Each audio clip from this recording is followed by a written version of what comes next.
Connection with Intuit, Mr. Gates,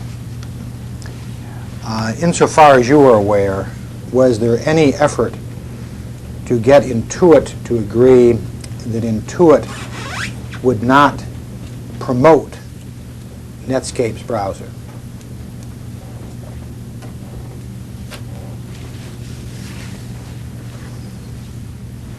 I'm not aware of anything specifically related to promotion. As I said, I didn't deal with them directly.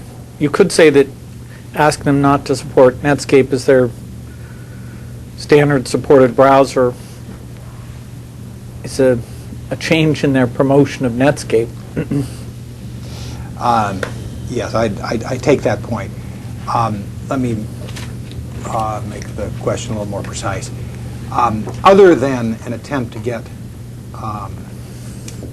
Intuit to make Internet Explorer Intuit's default browser, did Microsoft make any effort that you're aware of to get Intuit not to support or advertise Netscape's browser?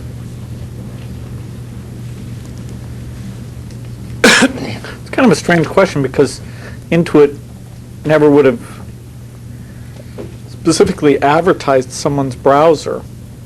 So I don't know what you mean by promotion when you give that example. Well, I'm really just asking for what Microsoft did. And if you don't understand the question, Mr. Gates, you can tell me and I will rephrase the question. Isn't that what I just did? Saying that you didn't understand the question? Mm-hmm. Okay. Let me put another question to you. Did Microsoft, insofar as you are aware, try to get Intuit to agree not to enter into any kind of marketing or promotion agreements with Netscape? I don't know.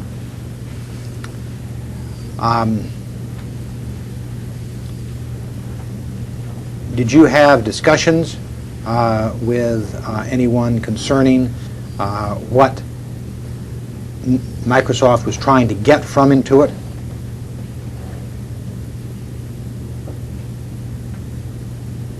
I might have sent email about it at some point. Remember the content of that email? No. Remember anything at all about the content of that email? Well, I don't know that it's an email either. I said I might have sent email. It may have been many emails. So no, I don't remember anything beyond the fact that there may have been email about this, and I may have made my views about the subject known. Let me ask you to look at a document that has been previously marked as Government Exhibit 376.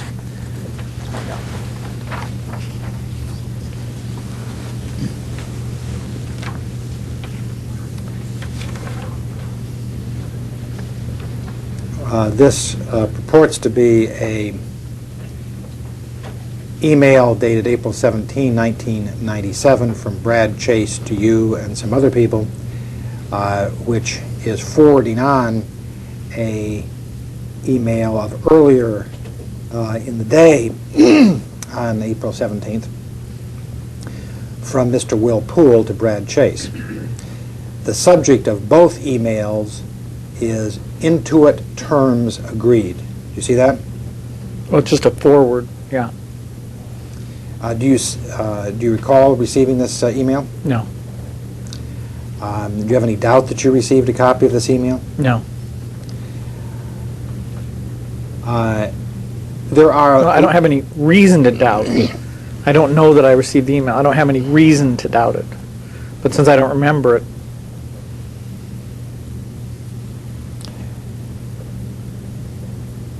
did you ever see this email before? I don't remember ever seeing it. Under the heading Intuit Obligations, it says Bundle IE3 Quicken in parentheses, and IE4 in parentheses, other products. Do you see that? Mm-hmm.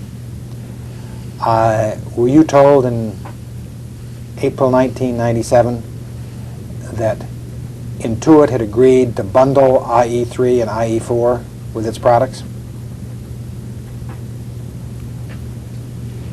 I don't remember that specifically.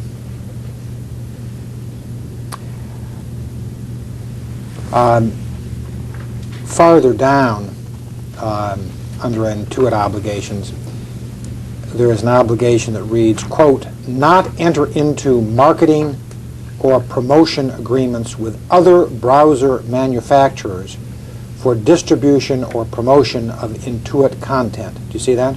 Mm-hmm. Were you told in words or in substance in or about April of 1997 that Intuit had agreed not to enter into marketing or promotion agreements with other browser manufacturers for distribution or promotion of Intuit content?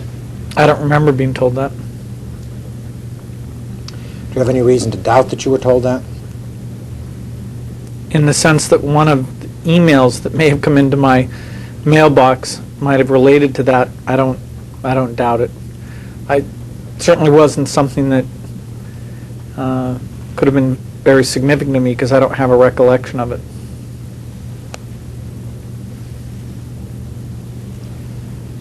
The last Intuit obligation that is listed here is, quote, create differentiated content area for Intuit channel that is available only to IE users, close quote. You see that? Mm-hmm. Were you told in words or in substance in or about April of 1997 that Intuit had agreed with Microsoft that Intuit would create a differentiated content area for Intuit's channel that would be available only to IE users?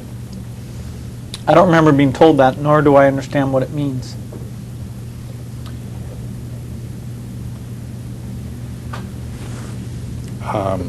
Have you ever had any discussions with anyone within Microsoft about the possibility of content providers creating a content area that would only be available to IE users? I don't understand that. I mean, if the URL is there, you can get to it. So what you're saying is that this obligation that Intuit is said to have taken on is an obligation that you just don't understand at all what it means. Is that what you're telling me? I'm saying these words that are on this piece of paper, I don't understand what they mean. Do you understand the concept? I don't know what it means. Okay.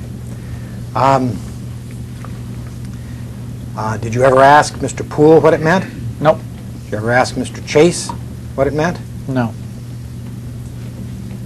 Did you ever ask anybody what it meant? Those words, no. Or the concept that is described by those words? I don't understand those words, so it's hard for me to relate to the concept. I don't understand the words. Let me be sure that I understand what you don't understand. You're telling me that you don't understand what it would mean for Intuit to create a differentiated content area. That's in quotes. Yes, for the Intuit channel that would be available only to IE users. I'm not sure what they mean by that. Do you have any idea what they mean by that? Let me ask you to look at a document that has been previously marked as Government Exhibit 372.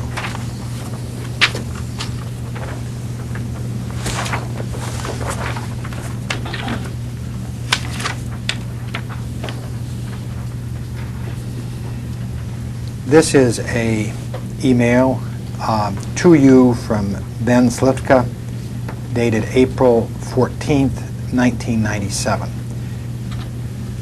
Then the subject is, quote, Java review with you, close quote. Did you receive this email in or about April of 1997, Mr. Gates? I don't remember.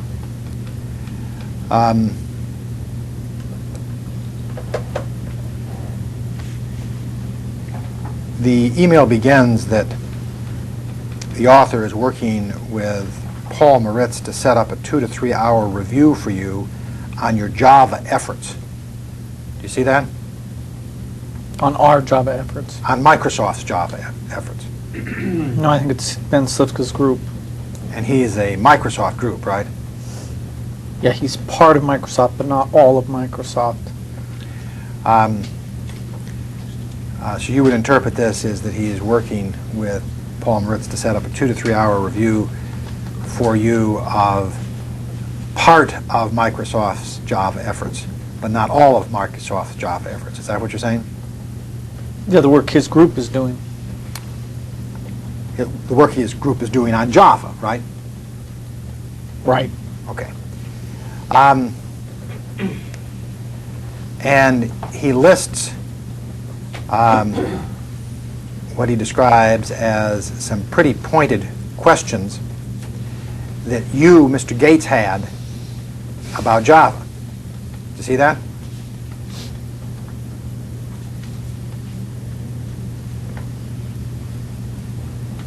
I'm not sure those are the pointed questions. It says, I want to make sure I understand your issues, concerns. Well, that's actually the last part of a sentence that begins, quote, when I met with you last, you had a lot of pretty pointed questions about Java, so I want to make sure I understand your issues, concerns. That's what the sentence says, correct, sir? Right.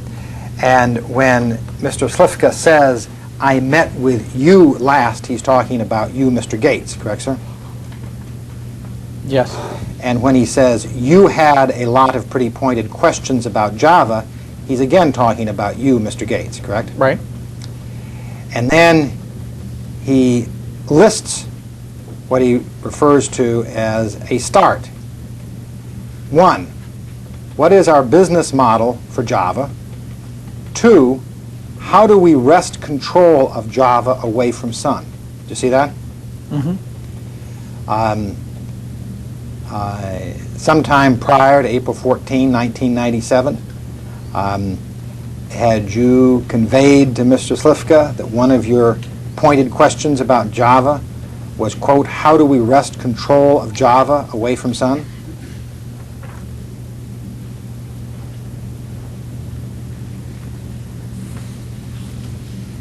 I don't think I would have put it that way. Certainly was an issue about the popularity of Sun's runtime APIs versus our runtime APIs.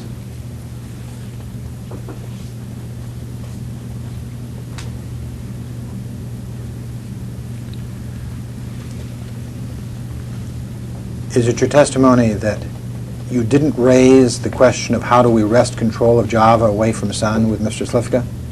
I'll say again, I doubt I used words like that, but there certainly was an issue of the popularity of our runtime APIs versus their runtime APIs. Just so that the record is clear, I'm not asking you about whether there was a question about the popularity of your runtime APIs or their runtime APIs. What I'm asking is whether you told him in words or in substance that you wanted to know how Microsoft could wrest control or get control of Java away from Sun. Objection. I don't remember anything about control as a word or in substance, but there was an issue about the popularity of our runtime APIs versus Sun's runtime APIs.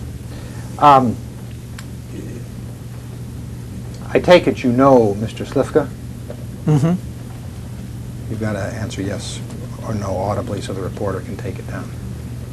Yes. And you believe him to be a person of competence and integrity? Yes. Do you have any reason to believe that he would have misstated what you told him when you met with him last before April 14th, 1997? In no way does this purport to be a restatement of things I said to Ben Slivka. Well, Mr. Gates, what this memorandum says is, quote, when I met with you last, you had a lot of pretty pointed questions about Java, so I want to be sure I understand your issues and concerns. Here's a start. Can you please add any that I'm missing? And then he lists 6, the second of which is, how do we wrest control of Java away from Sun? You see that in the exhibit, do you not, sir? Mm-hmm. Yes.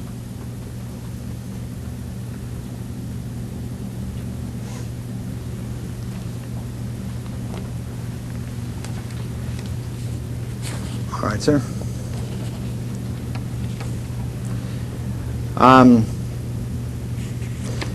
Let me ask you to look at a document that has been previously marked as Government Exhibit 373.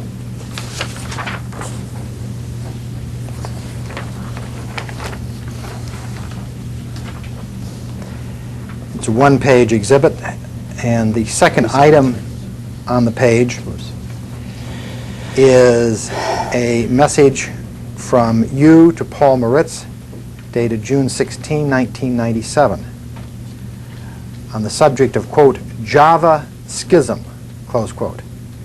Did you send this message, Mr. Gates? I don't remember it, but I don't have any reason to doubt that I did.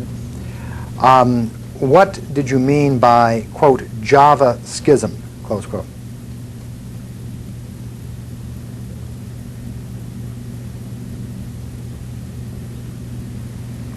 I think the email speaks for itself. The email may very well speak to itself or for itself. I What appear to want have written a mail that says, a point that is important to me is to have pure Java applications that do a lot have to ship a full runtime instead of being able to count on the runtime being shipped with the operating system, and so on.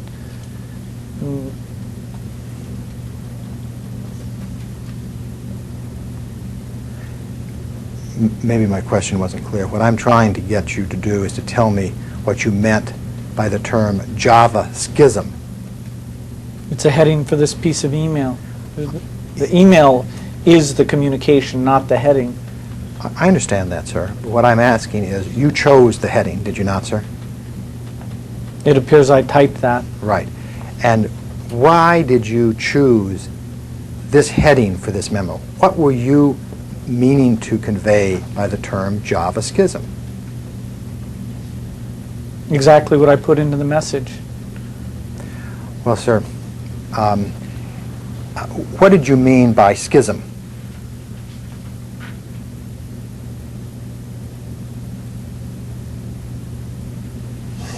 It explains that in the message. I'm asking you to explain it in your words, what you mean by the word schism. I'm drawing a distinction between pure Java apps and where they get their runtime bits. And is that the schism that you're referring to? That's what this email is about, and I titled it Java Schism, and I wrote that email. And the question is, how do pure Java applications get their runtime bits? What is on the two sides of the schism, Mr.? The bits you get from the browser, the bits you get elsewhere. I mean, the mail couldn't be clearer. It's asking about two sources of the bits. You can get bits from the browser, you can get bits somewhere else. Okay. Now, where else can you get the bits? They can ship with the application. And why was it important to you to have pure Java applications that have the characteristics that you described them here? I didn't want to have the browser get so large that it would have all the runtime bits for all the applications. And so where would the bits be? With the application. And what you're saying is important to you that Microsoft develop pure Java applications that have a lot of bits in them so that those bits don't have to be in the browser. Is that the No. case? It doesn't say anything about Microsoft developing pure Java applications. You're right, it doesn't. And it's clearly not about that. What is it about then, sir? It's about pure Java applications in general. Did you believe that it was desirable to have as many pure Java applications as possible? It has nothing to do with this email. The answer is no, but Okay. if you think it has something to do with this email, that's incorrect. Okay. I think that it may or may not be productive for you to speculate as to what I think. What I am trying to do is I'm trying to get your testimony about this email and about your views of Java more generally. I thought so. And first, let me ask a general question, and that is, did you believe that from Microsoft's standpoint it was desirable to have as many pure Java applications as possible?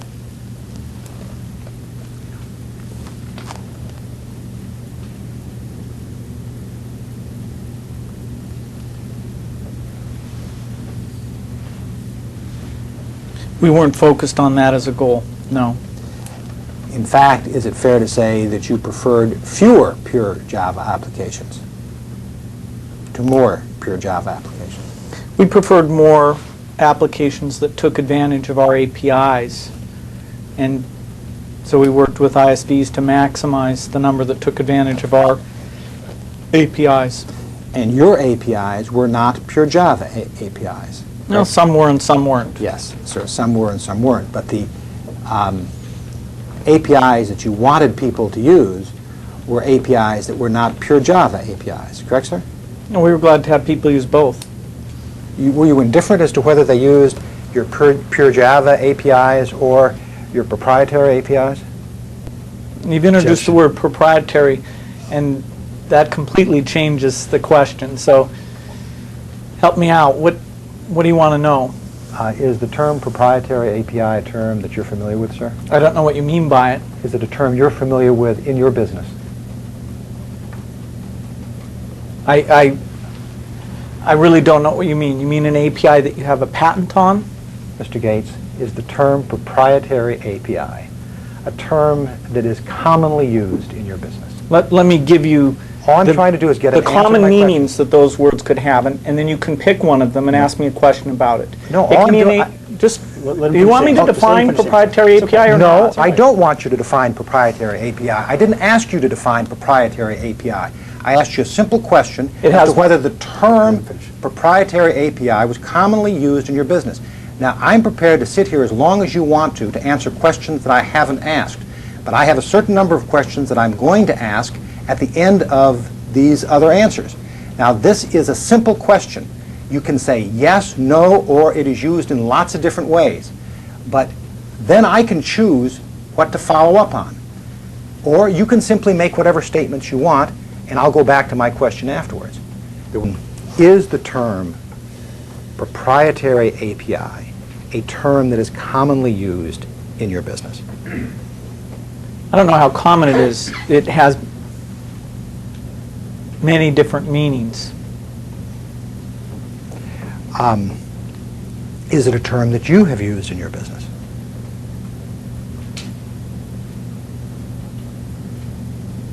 Sometimes. Okay. Now, is it fair to say that when you use the term proprietary APIs, sometimes you mean one thing and sometimes you mean something else? That's right. Would you give me the different meanings that you sometimes ascribe to the term proprietary APIs when you use that term?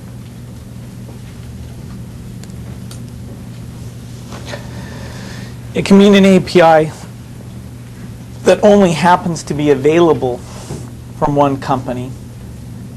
It can mean an API that, for some reason related to intellectual property, can only be available from one company. And of course, that's never a black and white thing.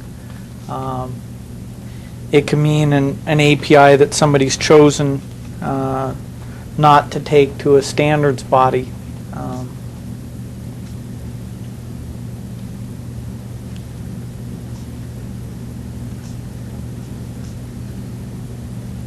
Those are three different things you might mean by it. I just want to be sure that the answer is clear. I'm not asking what I might mean by it or what a person might mean by it. What I'm trying to do is get you to tell me meanings that you ascribe to that term when you use it. I've used all three of those. Okay. Are there other meanings that you have ascribed to the term proprietary API in your use of that term? Not that I can think of right now. Okay.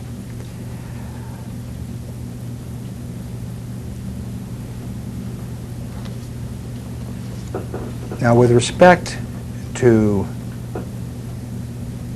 the APIs in Windows, there are both Java APIs and non-Java APIs. Is that fair? I hate to tell you this, but what you mean by Java there is subject to massive ambiguity. Let me try to put the question this way. In Windows, there are pure Java APIs, there are impure Java APIs, and there are APIs that have nothing to do with Java. Is that fair? I don't see anything about APIs. Do you see, Nice. Mr. Gates? Let me ask a question. If you can't answer the question, you can't answer the question. Does Windows include pure Java APIs?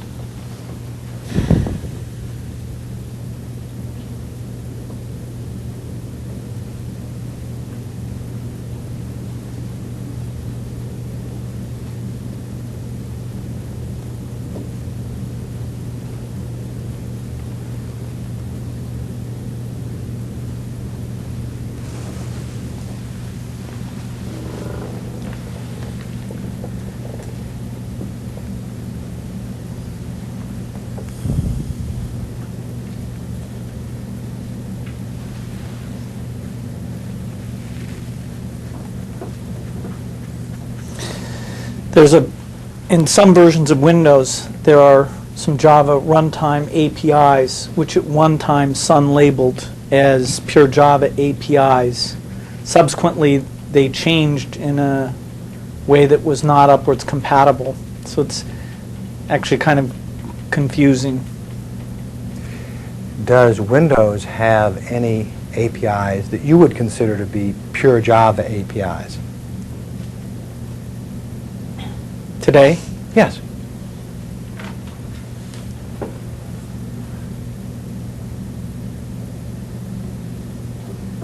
yeah, I guess the AWT 1.1 stuff, you might think of that way.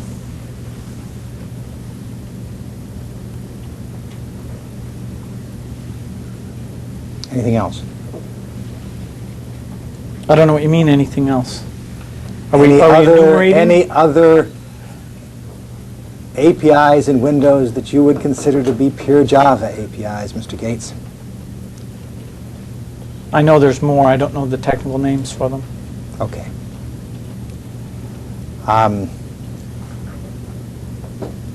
And does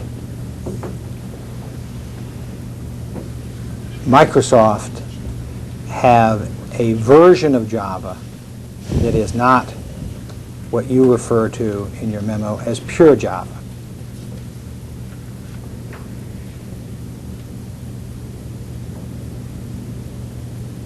I have no idea what you mean by that question. Okay. Does Windows include APIs that are written in what is described as a form or version of Java, but not pure Java? Are you talking about the language? If you don't understand the question, Mr. Gates, you can simply say you don't understand the question. Okay, I'm sorry. I don't understand Good. the question. Okay, that's what I'm trying to do. What I'm trying to do is get on the record what you say you understand, what you say you don't understand. Yeah, anytime. Would you read the answer back, please? Or the statement back?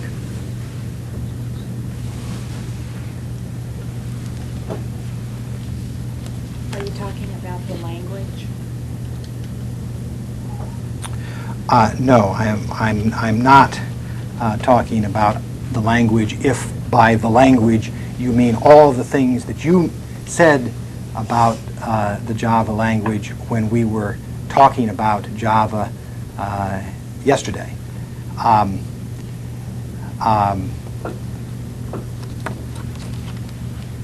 Now let me go back to me asking the questions, if I can.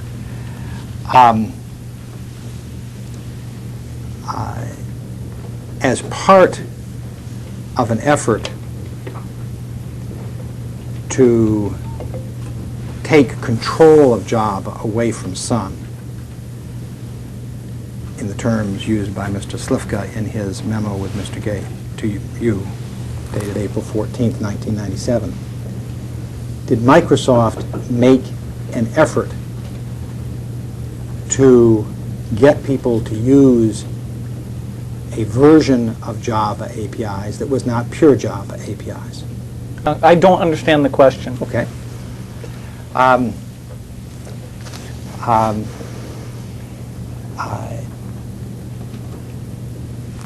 In an attempt to, in Mr. Slivka's words, wrest control of Java away from Sun, did Microsoft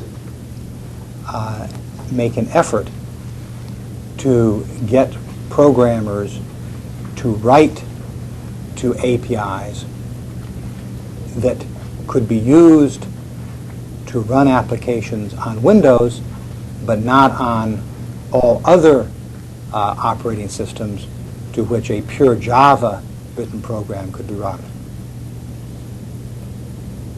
I wouldn't say that was part of anything to do with controlling Java, but we do promote the use of the unique Windows APIs.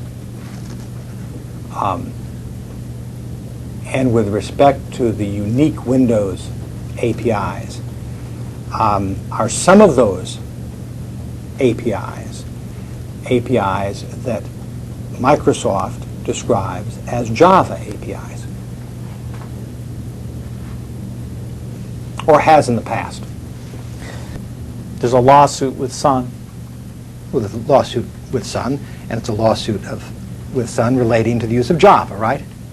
It relates to a very specific contract that we have with Sun. And does that very specific contract with Sun relate to Java? It's a license to various Sun technologies related to Java. Okay. Now, you're familiar with that lawsuit, are you not, sir? Not very. Not very? Do you know what the contentions in that lawsuit are? No. Never tried to find out? Is that your testimony? I haven't read the complaint, if that's your question. That's not my question. My question is whether you've ever tried to find out the substance of the allegations about Java that Sun is making in its lawsuit against Microsoft.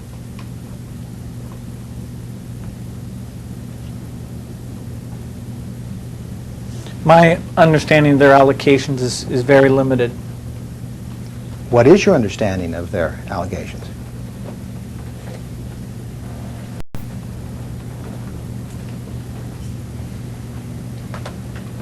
I haven't read the contract between Microsoft and Sun. I'm asking you about the allegations in the complaint, not whether you've read the contract.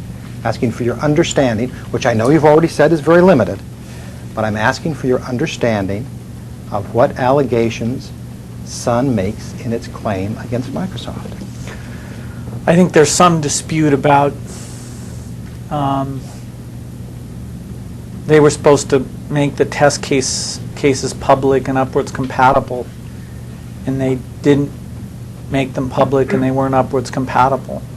And that relates to the contract that I haven't read. And that's what you think they allege in the complaint? Well, those are certain things that they were required to do, I believe. My question is not about what you believe they were required to do, Mr. Gates. My question is, what is your understanding about the complaint that they make about what you did, about what Microsoft did? Do you understand the question? You're asking me to summarize their lawsuit? I'm asking you to tell me what you know about the claims they make in that lawsuit. You said you know something about it, but it's very limited. All I'm trying to do is get you to tell me what it is you know about the claims they make in their lawsuit. I think they want us to ship J&I.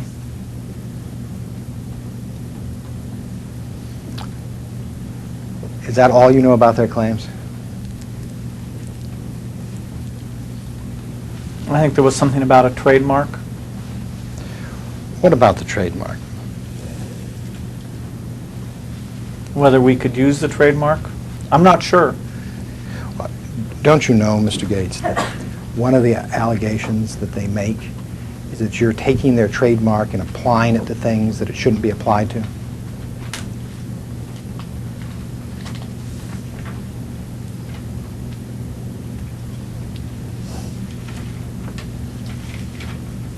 Yeah, I think there's a trademark issue. I'm not sure what they're saying about the trademark.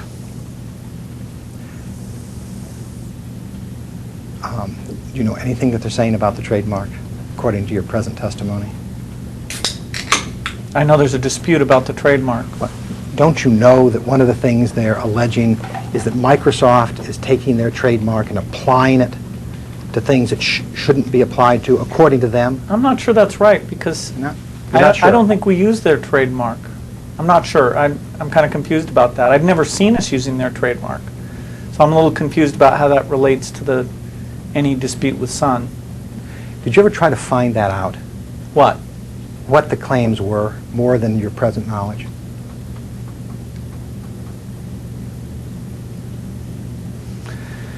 I read something that was on our website about 4 days ago. About the Sun lawsuit? Yeah, Bob Muglia had some statements. Other than that, did you ever try to find out what Microsoft is being charged with, what they're alleged to have done wrong? I've had discussions with Moritz saying, do I need to learn about this lawsuit? Do I need to spend a lot of time on it? What did he say? He said no, he's focused on that and I can focus on other things.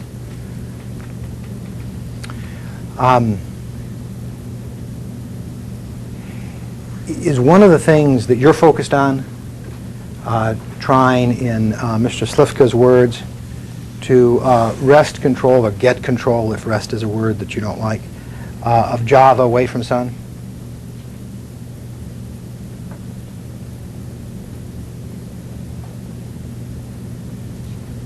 No. How did you think Microsoft could get control of Java away from Sun? Objection. I honestly don't know what you mean by control of Java. I know those words are in that email from Mr. Slifka, but when you ask me the question, I don't know what you mean control of Java. Is your testimony, Mr. Gates, that as you sit here today under oath, you have no idea what Mr. Slifka meant when he said that one of the pointed questions that you had raised with him was how to get control of Java away from Sun? I told you I think it related to our attempt to make our runtime APIs the most popular runtime APIs. And not the Java APIs from Sun. Is that what you're saying? Well, let's not label the APIs, not the unique ones that Sun was promoting. When you say the unique ones that Sun was promoting, what were the unique ones that Sun was promoting called?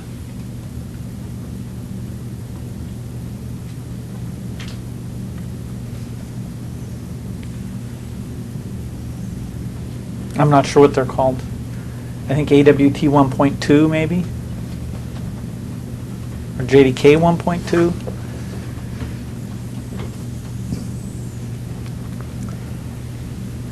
And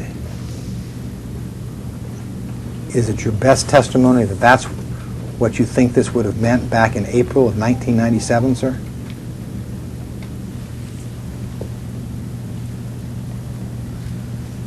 That what meant? Getting control of Java away from Sun. The thing we've been talking about here. Is that the same as REST control? I mean, you keep reading Well- me these well, these words from the email. I'm trying to get away from the word rest because you say you don't remember that exact word, so I'm trying to use a word that is more neutral, like get or obtain control. And I've told you I can't understand what's meant by control there. I know that we're trying to make our APIs popular with developers.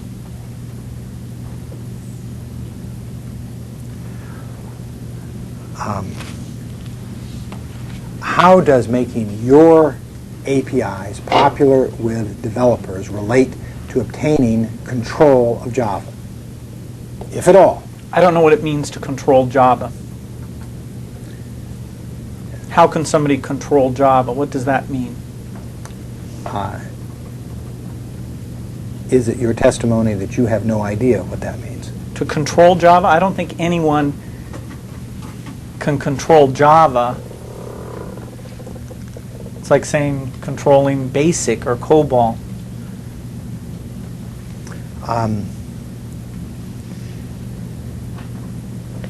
Do you really mean that, sir? Yes. And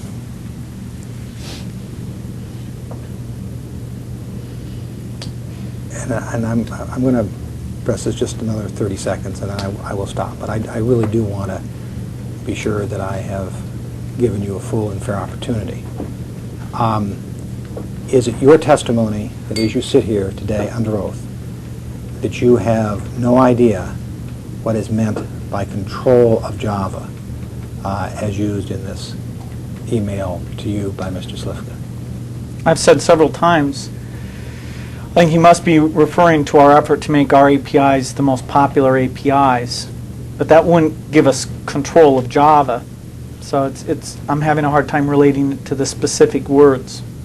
Well, without relating it to the specific words, how would getting people to use your APIs get control of Java? Why do you relate those two in your mind? Because he probably means the Java runtime, not Java. Let's say he means the Java runtime. Then he's talking about the competition of APIs. Is it fair to say, Mr. Gates, that you interpret this as how does Microsoft obtain control of Java runtime? Is that what you're saying? I think that's the most likely explanation of what he meant. I still don't understand the word control there because it's not the word I'd use. Well, according to Mr. Slifka, it is the word you used, is it not, sir? We've already been through that. But looking at this doesn't refresh your recollection about having used that word. It does not.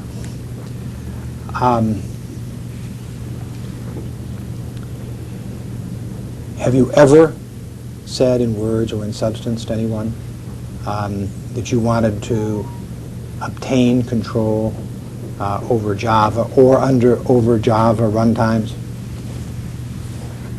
I don't remember using those words. Do you remember conveying that concept or conveying that substance? If by that concept you mean conveying the idea that we wanted our runtime APIs to be the most popular, then the answer is yes. Why did you want your runtime APIs to be the most popular? By having our runtime APIs be the most popular, it means that people are more likely to license Windows because there's applications that take advantage of the unique innovations that are in the Windows product. Why does the fact that there are applications that take advantage of the unique APIs that are in the Windows product make people more likely to license Windows? Because it shows off the unique innovations of Windows. How does it show off the unique innovations of Windows? Well, let's say, for example, they call our tasking APIs. Then it shows off the unique way that we've done tasking, let's say they call our clipboard APIs, then it shows off the advances we've made in data exchange, which are very advanced. Is it your testimony that trying to get applications writers to write to Windows' own APIs was something that you were trying to do only for the reasons that you've identified? Well, I think there's additional reasons as well. Isn't it a fact, Mr. Gates, that one of the reasons that you were trying, that Microsoft was trying to get control over the Java runtimes, or Java as it's described in Mr. Slifka's memorandum, was to prevent Java or Java runtimes from supporting competition with Windows? What do you mean by control? That means I don't understand the question. Okay.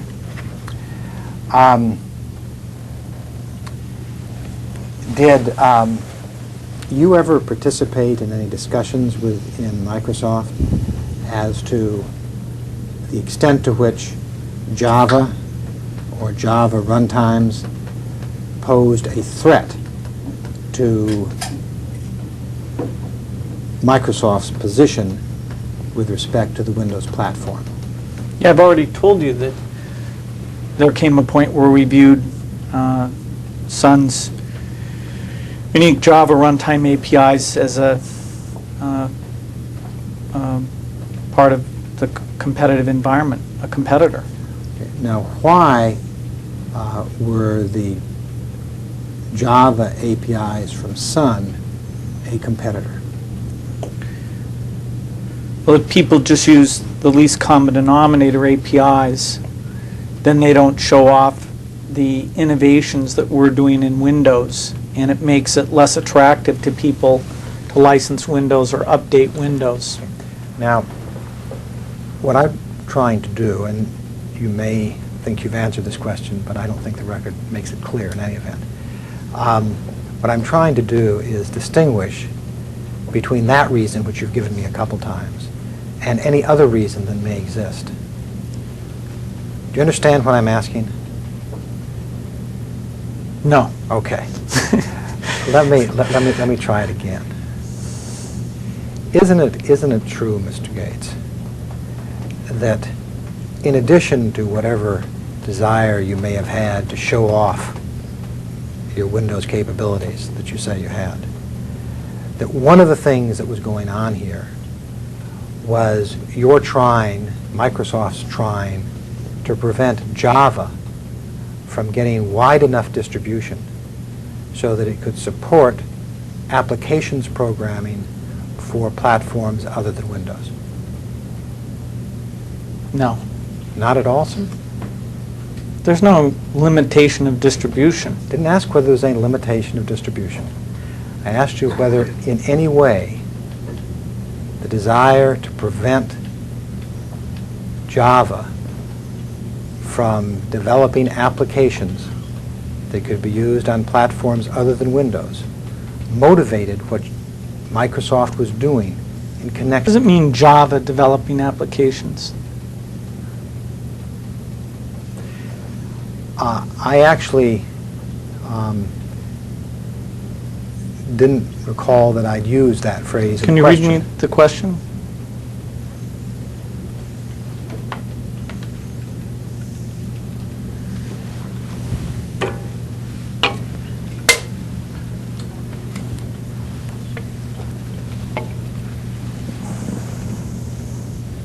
Isn't it true, Mr. Gates, that in addition to whatever desire you may have had to show off your Windows capabilities that you say you had, that one of the things that was going on here was you're trying, Microsoft's trying to prevent Java from getting wide enough distribution so that it could support applications programming for platforms other than Windows? Answer, no.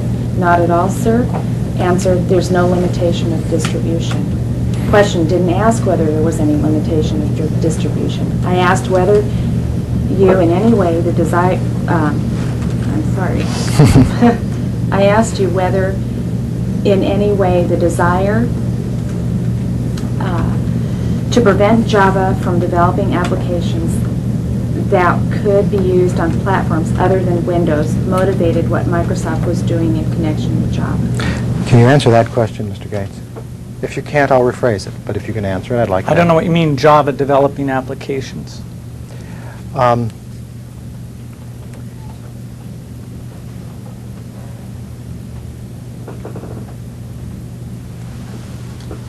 Isn't it a fact, Mr. Gates, that in addition to whatever other reasons you say you had for what you did with Java and Windows APIs, part of what you were trying to do was to prevent Java from having a wide enough distribution so that it could support programs that could be used on platforms other than Windows?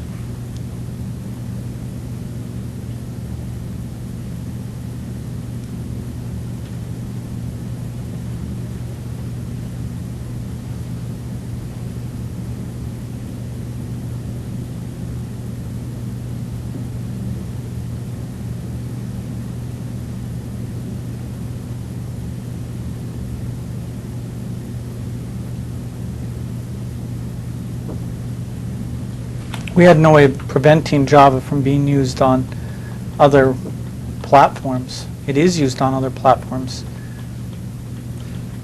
That wasn't my question, sir. My question is whether or not part of what you and Microsoft was trying to do was to limit the distribution of Java sufficiently so that you could thereby limit or reduce the extent to which applications were written that could be used on platforms other than Windows. No. In fact, we sell the most popular Java tools in the market.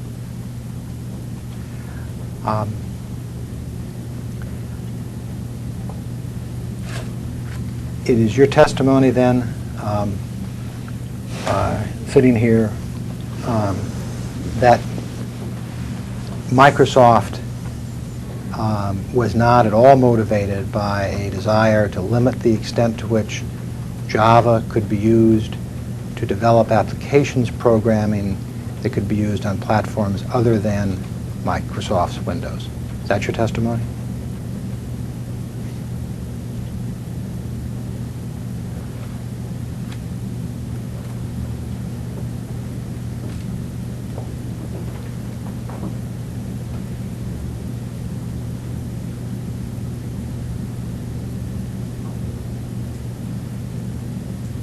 Yes. Did Microsoft believe that Netscape's browser was a means of distributing Java APIs?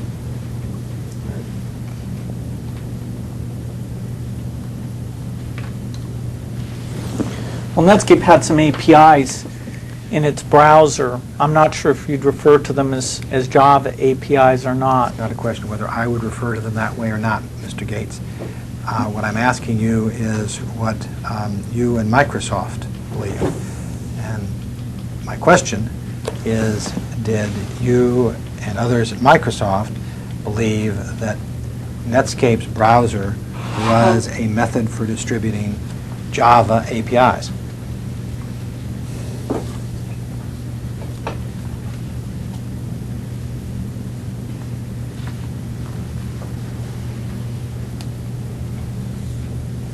There were APIs in the Netscape browser. I don't think they were strictly Java APIs, or even in a direct sense specifically.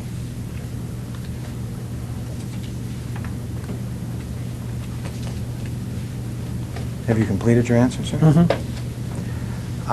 Could I have the question read back again? It's not a question if I would refer to them that way or not, Mr. Gates. What I'm asking you is what you and Microsoft believe And my question is, did you and others at Microsoft believe that Netscape's browser was a method for distributing Java APIs? Can you tell me that, sir?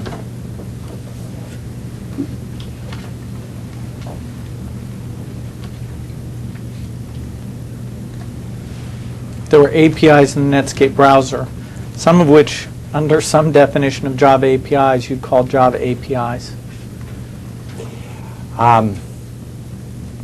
And was there concern within Microsoft that the distribution of these things that you say could be called Java APIs would adversely affect Microsoft?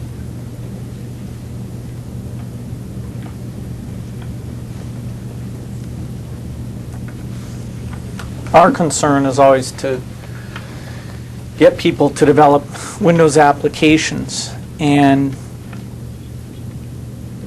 to the degree there's other APIs people to develop to, there's some competition for the attention of developers in focusing on those APIs, but that doesn't relate to distribution.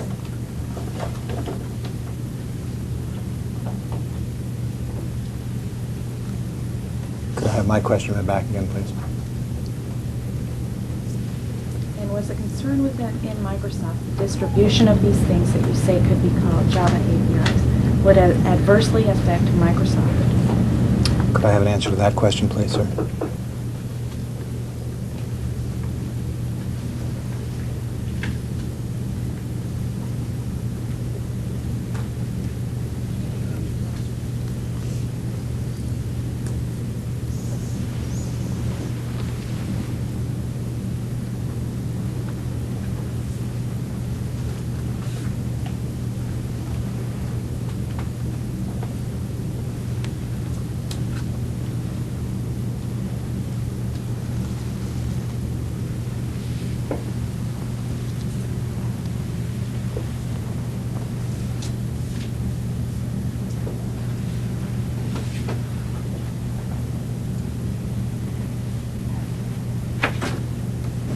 No, not the distribution.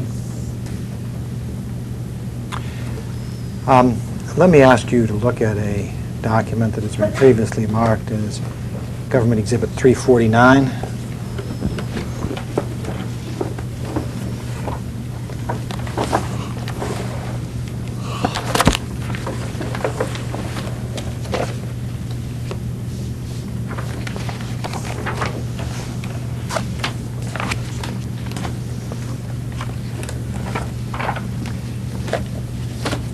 The first message in this exhibit is an email from Paul Moritz to you and a number of other people dated July 14, 1997. Correct, sir? That's what appears to be yes.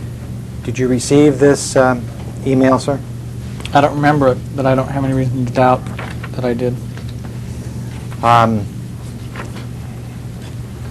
Mr. Moritz writes to you in the third sentence, quote, "If we look further at Java/JFC being our major threat, then Netscape is the major distribution vehicle." Do you see that, sir? Mm-hmm. Do you recall Mr. Moritz telling you in words or in substance that Netscape was the major distribution vehicle for the Java/JFC threat to Microsoft? No.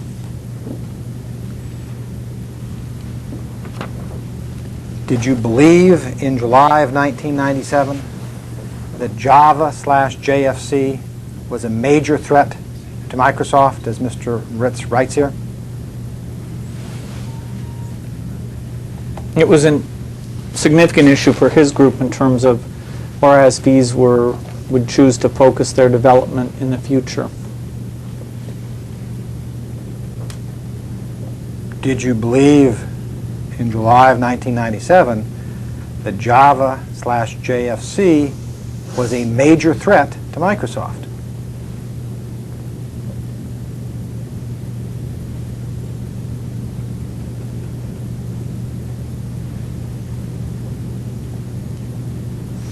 In the form that it existed as of that day,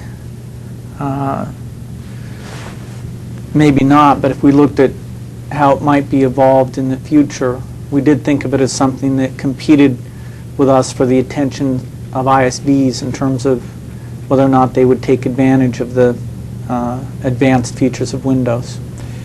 Do you have any understanding as to what Mr. Moritz meant when he wrote to you about Java JFC being a major threat to Microsoft?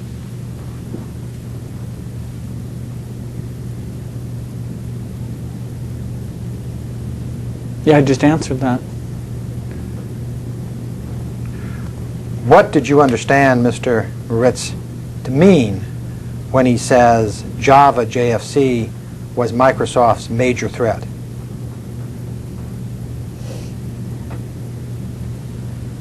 I just answered that. You'll have to give me an answer, Mr. Gates, because if you did answer it, it's not an answer that I can understand how it applies to the particular question I'm asking. I said we looked at how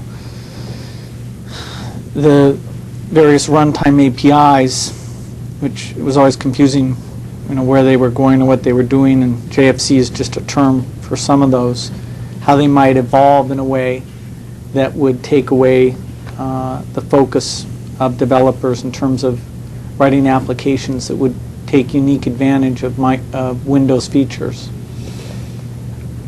I understand that you say that that was an issue for you. Why was that a major threat to Microsoft, if you have any understanding? Well, if people stopped writing applications that took advantage of Windows runtime APIs, that would mean that users wouldn't have access to the innovative features that we were putting into Windows. Why was that a major threat to Microsoft? If ISVs weren't writing applications to take unique advantage of Windows, then it wouldn't show off the Windows innovation, and so users wouldn't have much reason to update Windows or to license any new versions of Windows. You referred to JFC in a couple answers ago, and of course that's here in the memo.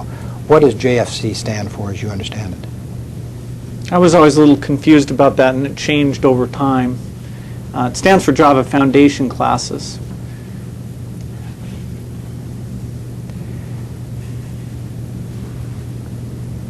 Mr. Moritz writes here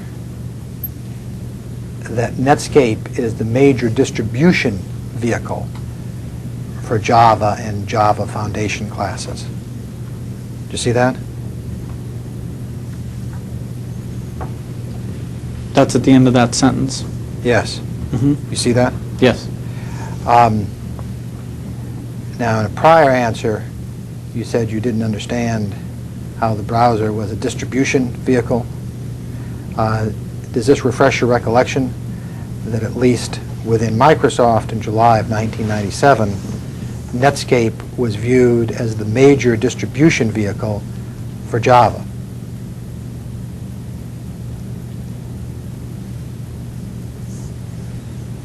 Not for Java.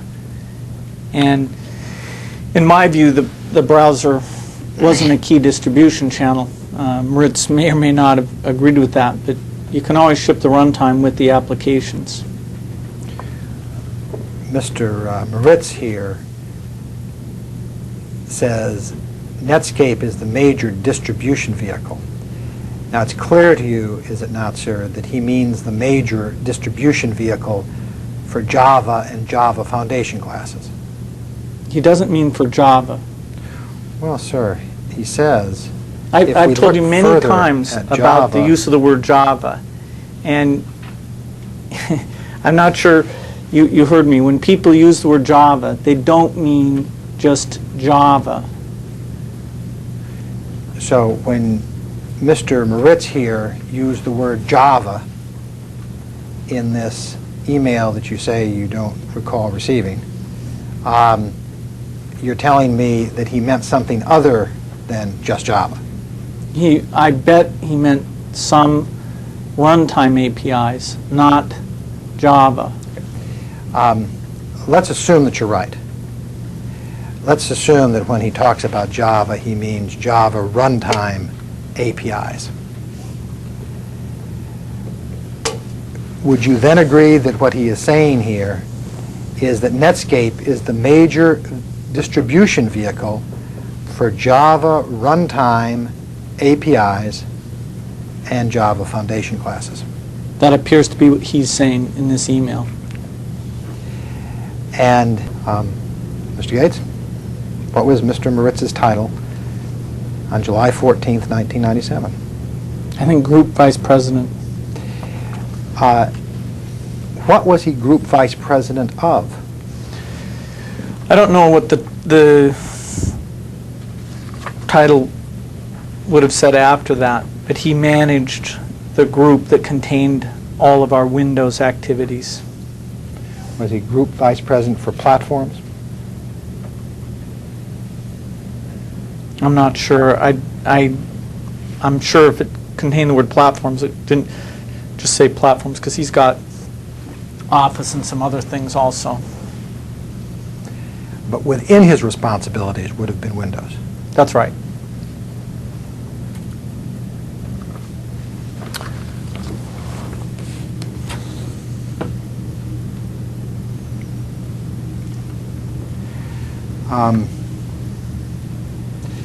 Let me ask you to look at a document that has been marked as Government Exhibit 374.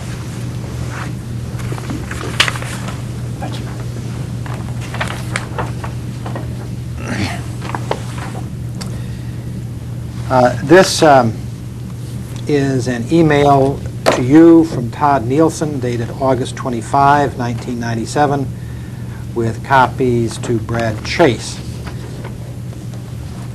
Did you receive this email, sir? I don't remember receiving it, but I don't have any reason to doubt that I did.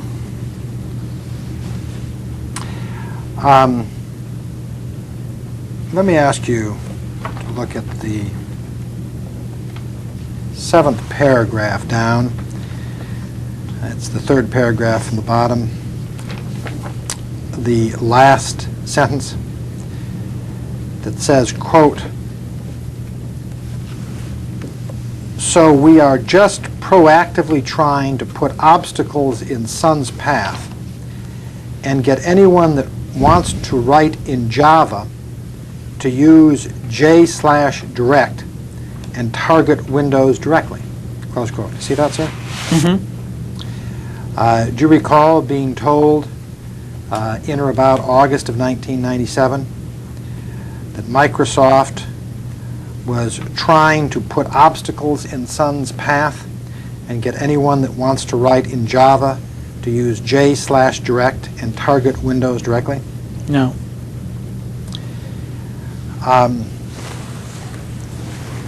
Do you know why Microsoft was trying to put, quote, obstacles in Sun's path, close quote? I don't know what that means.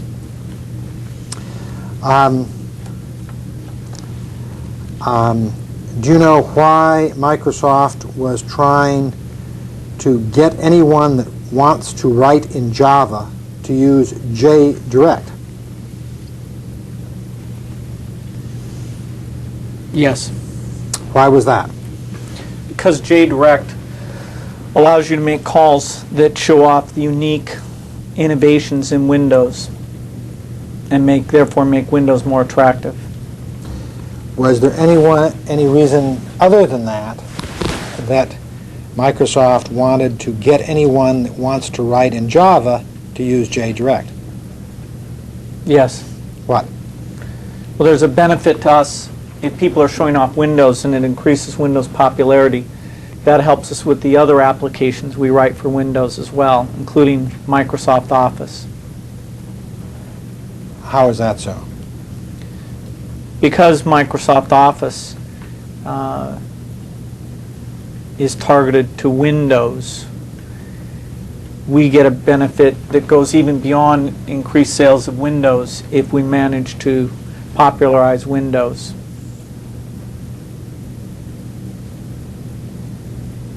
Why is that? because they can buy Office. Well, they can buy Office and use it on the Mac too, can't they? Since you didn't cancel Mac Office. We have a much wider set of applications available for the Windows platform than any other platform. And we have more frequent updates of products like Office on the Windows platform. It's a more powerful version, the Windows version, and it therefore our revenue per unit is somewhat higher. You mean the version of Office for Windows is more powerful than the version of Office for Mac? Is that what you're saying? Yeah, we have Office Pro.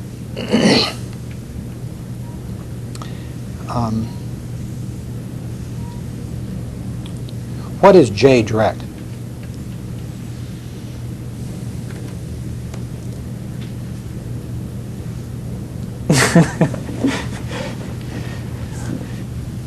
JDirect is a way of allowing Java language code to call native OS functionality. It's a fairly clever thing that we have done, and others now use that term to refer to it when they let their OS functionality show through as well.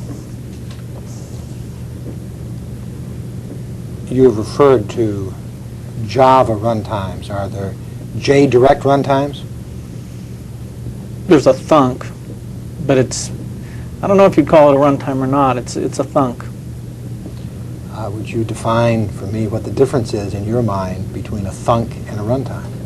A thunk is a small piece of runtime that remaps parameters and calling conventions in such a way to be able to pass along an API call to another piece of runtime.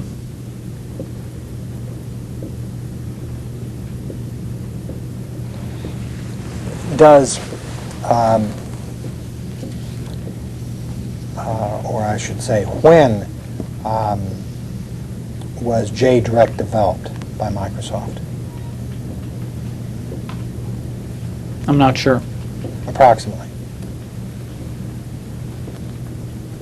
I don't know. I mean, Why was JDirect developed by Microsoft? to make it easy for people who choose the Java language to call the unique runtime features in various operating systems, including Windows.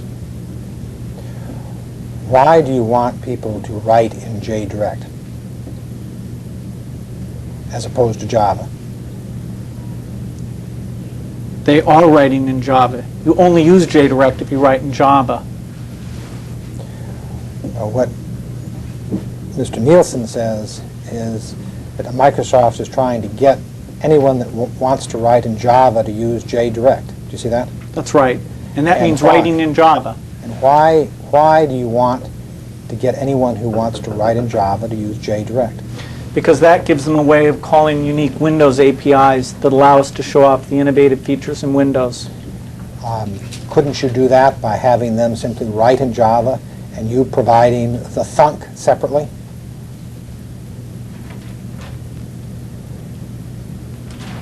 The name of the thunk is JDirect.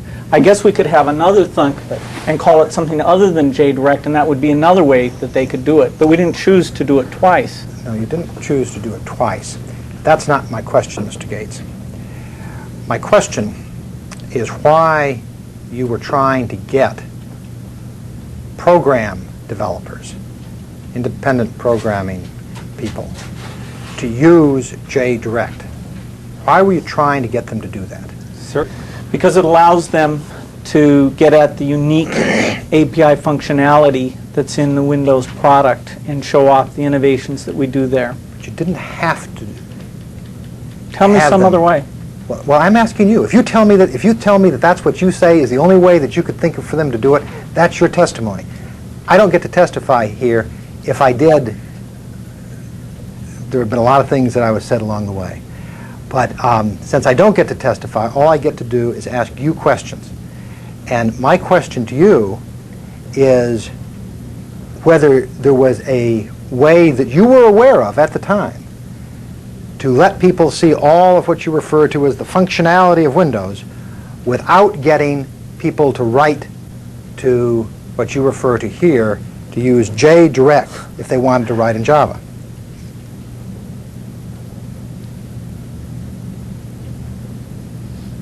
JDirect is exactly the work we did to make it possible and reasonable for people writing in Java to call the unique Windows APIs. Have you finished your answer? Yes? Okay. Now, were you aware of other ways of accomplishing the same result that you considered and rejected at the time? What time is that? The time that you developed JDirect. We don't know what that time is. Well, you may not know the exact year, but do you know that were you aware when JDirect was being developed within Microsoft? Were you aware of it at the time? I'm not sure. Did you know it was being developed? I'm not sure. Did you have any discussions about the development of JDirect at the I was time it was not being involved developed? in the design of JDirect. Not asking you whether you were involved in the design of JDirect. I'm asking you whether you were aware at the time that JDirect was being developed that it was being developed. I'm not sure. Did you ever have any discussions with anyone about the development of JDirect at or about the time it was being developed? I don't think so.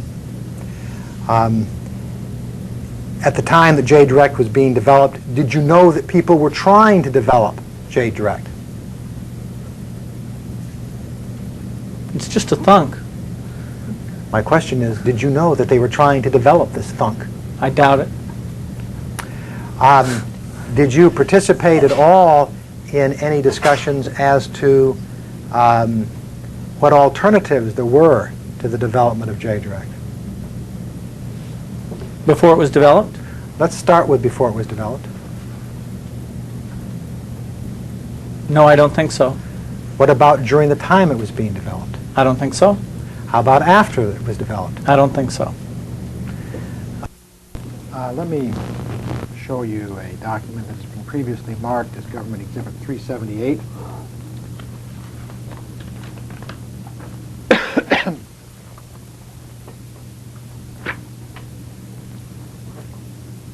In the middle of the first page, there is a message dated May 14, 1997 from Ben Slifka to you and others.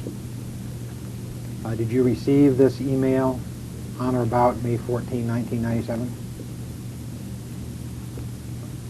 I'm not sure, but I have no reason to doubt that I did.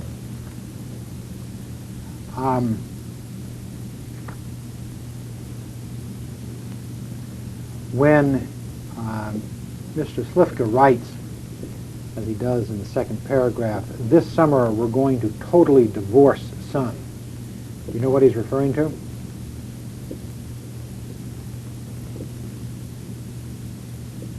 I'm not sure. Did you ever ask him what he was referring to? No. In the next to last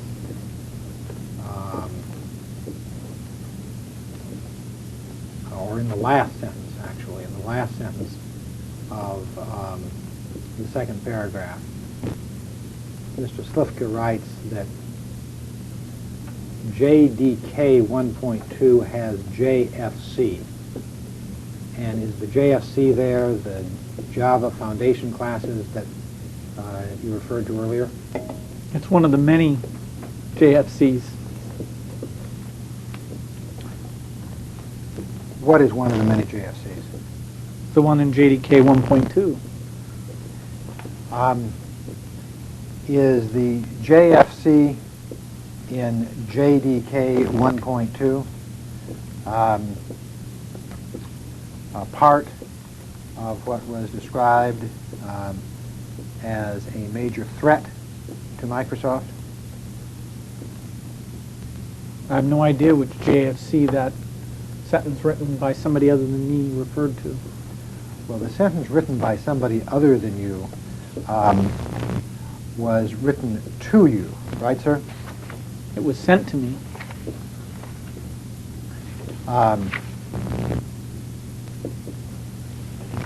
Yes.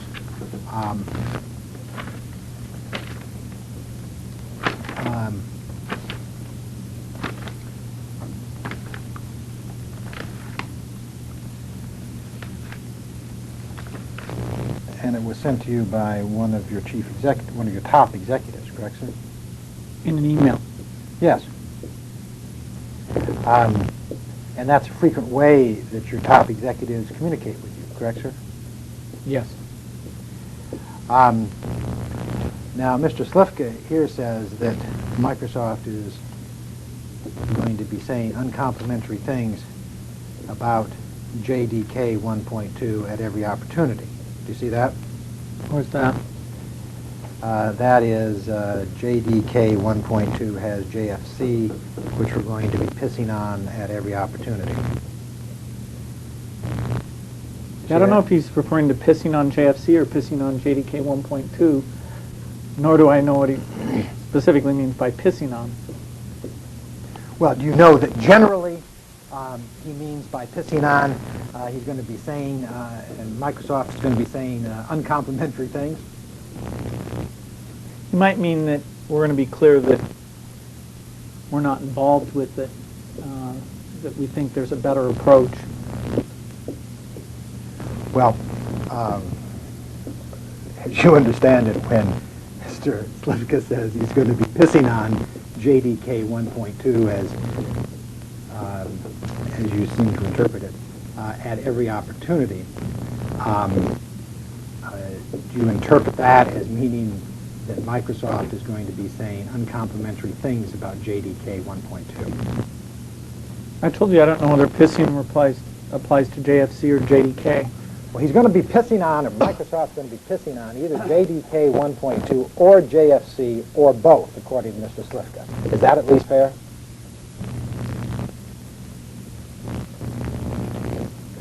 It appears to be what the sentence says. Yeah. And as the chief executive officer of Microsoft, when you get these kind of emails, would it be fair for me to assume that pissing on is not some kind of code word that means saying nice things about, but has the usual meaning that it would in the vernacular? I don't know what you mean, this kind of email. The kind of email that is sent to you by executives in the course of your business, Mr. Gates. So all emails I get? Ben Slifka is not an executive. All the emails you get from people telling you that they're going to piss on competitive products.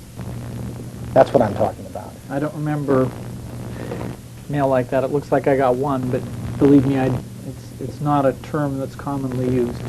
Okay, but you have no reason to think that he means it in any way other than the normal meaning of that term, do you, sir? I think it's a term with multiple meanings. In this case, I think it means what you've suggested it means. Okay. I thought it did too, and I hope to avoid actually going through the actual language.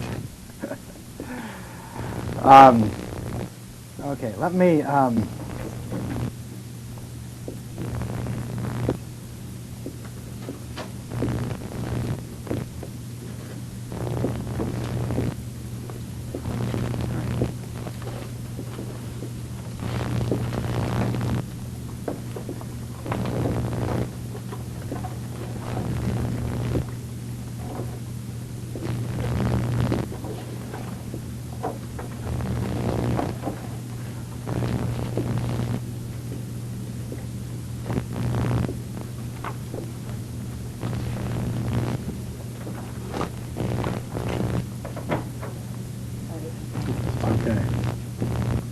Okay, ready?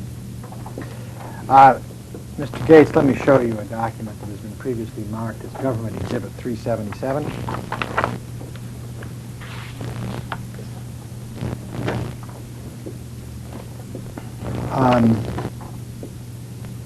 The second email here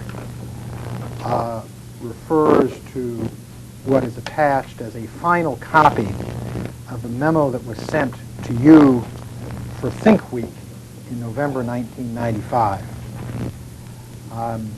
Do you recall receiving this document, sir? And what I recall about this document is that it's already been marked as an exhibit and that I spoke with Mr. Hauk about it yesterday. That may be so. My question to you is, do you recall receiving this? Let me make it simple. Did you receive this memo in or about November of 1995? As I said before, for my Think Weeks, I get about 3 cardboard boxes of materials that people put together for me. And in looking at this memo, it's not a memo that I'd seen before Mr. Hauk's depositions questions put to me yesterday. So it's your testimony the first time you saw this document was when Mr. Hauk showed it to you yesterday? That's right. It had a different exhibit number then.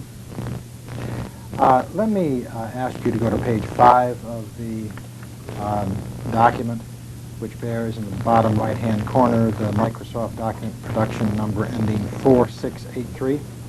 Okay. Do you see the heading Shell Integration? Yes. Do you see the second sentence where it says, we will bind the shell to the Internet Explorer so that running any other browser is a jolting experience? I see that. Do you have any understanding as to what was meant by that?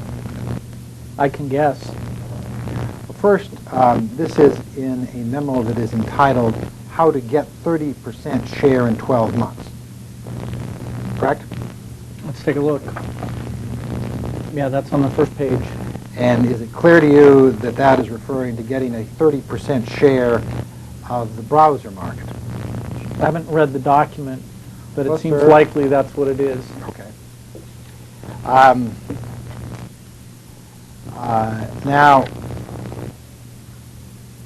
do you have an understanding? I'm not asking you to guess, but do you have an understanding as to what is meant by the statement, we will bind the shell to the Internet Explorer so that running any other browser is a jolting experience?